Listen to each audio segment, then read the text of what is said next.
chose que la parole qu'on a semée dans la vie de quelqu'un. Tu sèmes la parole dans la vie de quelqu'un qui est dans la distraction. C'est comme si tu semais sur une œuvre où tout le monde passe. C'est-à-dire que les coqs viennent pour ils picorent. C'est comme ça que le diable vient, lui, il enlève ça. C'est le diable qui vient enlever la parole là sur toi parce que tu es dans la distraction, tu ne comprends rien. Et la parole là ne peut pas rester. Une parole qui ne reste pas, ne peut pas produire de fruits. Donc, c'est important de ne pas être dans la distraction. Quand tu es dans la distraction, rien ne reste en toi. Or, la parole est censée venir te délivrer. La parole est censée venir te guérir. La parole est censée venir te transformer. Mais si la parole ne vient pas trouver un cœur qui attend, un cœur réceptif, cette parole-là va partir. Le diable va venir enlever ça. Et finalement, les gens vont rester dans l'église des années, aucun résultat. Parce qu'ils sont dans la distraction. Ils ne sont pas réceptifs. Mais quand le soleil parut, cette semence-là qui était sur les pierres, elle fut brûlée puisque elle n'avait pas une assise à l'intérieur. Elle n'était pas dans une terre qui va protéger du soleil, de la chaleur. Donc cette semence-là a séché, brûlée par le soleil. Parce qu'il n'y avait pas de racines profondes. Un autre parti est tombé dans un troisième endroit. C'était les épines. Alléluia, c'était sur les épines. Et sur les épines là, il y a un peu de terre. Donc ça fait comme si ça germe un peu, mais c'était étouffé par les épines. Et ça n'a pas pu monter parce que les épines ont étouffé. Alors Jésus dit, je vous ai montré comment la semence peut être allée quelque part et ne produit aucun fruit, aucun résultat. Que celui qui a des oreilles entende ce que dit l'Esprit. Alors les disciples sont venus pour lui demander pourquoi est-ce que tu parles seulement en parabole? Et Jésus dit, parce que je ne veux pas que tout le monde suive. Les païens là ne peuvent pas comprendre. Mais à mes disciples, j'ai donné la capacité de comprendre les Écritures. C'est pourquoi je parle en parabole, pour que seules certaines personnes comprennent. Et c'est pour ça que Dieu dit que tu peux avoir les yeux, mais tu ne vois pas. Tu peux avoir les oreilles, mais tu n'entends pas. Pourquoi? À cause de la distraction. À cause de la distraction. Seuls qui ont le cœur sensible peuvent comprendre et voir. Amen, amen. Donc,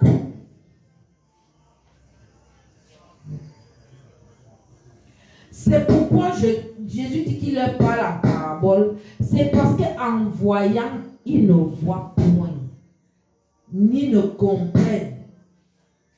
Alors, parce que le prophète Esaïe avait déjà donné cette prophétie, où il disait que vous entendrez de vos oreilles et vous ne comprenez pas. Tu peux même entendre tout le son, mais tu ne comprends pas la signification.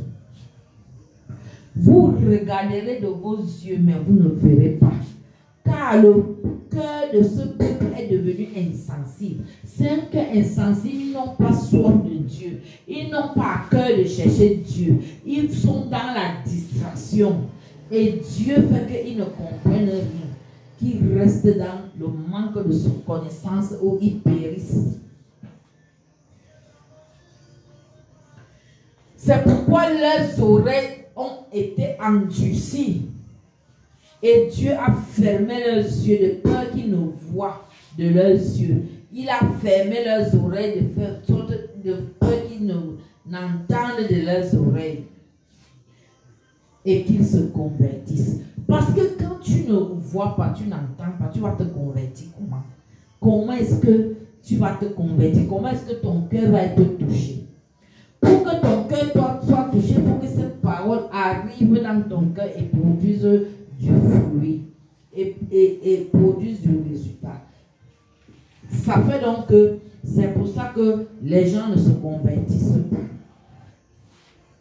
Mais Jésus dit, heureux sont les yeux de ceux qui voient et les oreilles de ceux qui entendent. Il souligne que beaucoup de prophètes ont voulu voir les choses que Jésus était. Ils ont voulu voir Jésus comme ça. Mais ils n'ont pas pu. Je me rappelle, il y avait quelqu'un qui avait vu, qui disait toujours à Dieu que Seigneur, j'ai envie de vivre jusqu'à ce que je vois de mes yeux le Fils de Dieu. Et après l'avoir vu que tu me prennes. Un jour, il a vu comment Marie et Joseph amenaient, le jour où ils venaient présenter Jésus au temple. Ce monsieur-là était là. Et il a vu Jésus. Et il a dit à Dieu que Seigneur, tu peux déjà m'enlever. J'ai vu la prophétie s'accomplir. Donc, c'est important qu'on voit et c'est important qu'on entende. La Bible dit que si nous sommes des aveugles, nous ne pouvons pas conduire les aveugles. Nous tous, nous allons tomber dans un trou. C'est important de voir de la part de Dieu, c'est important d'entendre. Alléluia. Donc,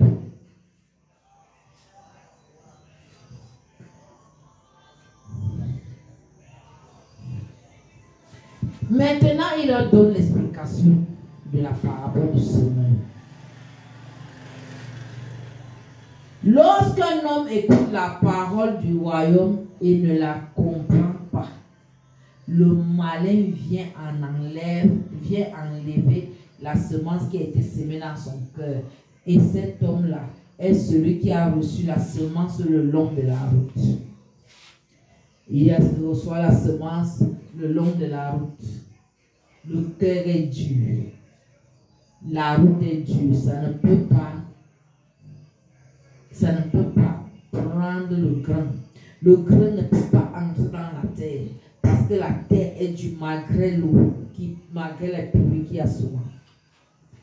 C'est la même chose du cœur de quelqu'un qui est incrédule, qui n'a pas le temps des affaires de Dieu. Tu parles, ça entre ici, ça sort là-bas. Il n'a rien, ça dit que le cœur est dur, un cœur incrédule. Ça ne peut pas recevoir la parole. Ça ne peut pas. Ça veut dire quoi? C'est le diable avec l'incrédulité qui empêche que ton cœur soit sensible. C'est un cœur insensible à la parole de Dieu. Un cœur mauvais. Alléluia. Mais celui qui reçoit la semence dans les endroits pierreux, c'est celui qui entend la parole, qui la reçoit avec joie. Celui-là même entend la parole et reçoit même avec joie. Mais les soucis du monde, oh, j'ai tel problème, oh, ceci, il n'a pas le temps de cette parole. Et cette parole ne peut rien produire dans sa vie. C'est-à-dire, il reçoit bien la parole avec joie. Mais est-ce qu'il fait quoi de cette parole? Il y a les soucis de ceci, il pense à ça, tes soucis, tes cela. Il dit que parole, mets-toi un pas à côté. Et c'est comme ça que rien, la parole ne reste pas.